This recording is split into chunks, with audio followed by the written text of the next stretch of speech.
How to delete a Facebook page. Hello everyone, welcome to this channel. I'm Emily and I'm here to help you out today. So without any delay, let's get started. So first of all, launch the Facebook application on your device and make sure you're logged into your Facebook page over here. I've already switched to my Facebook page, so I'm going to tap on my profile at the top right corner of the screen. Now select on the gear icon over here at the top right corner. As you do that, it will lead us to settings and privacy. So just scroll down, and as you scroll down here under the option of your information, you can see the option of access and control. So tap on access and control, and here you can see the option of delete page. So just tap on delete page. This is permanent and you will not be able to retrieve the content or information you have shared on Facebook as this page. So your messenger and all of your messages will also be deleted.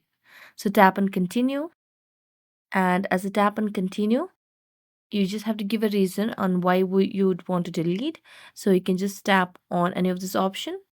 I'm going to select this one and then tap on continue, tap on continue again, and you just have to enter your password to continue this deletion of the page, and then tap on continue and you'll be able to delete a Facebook page.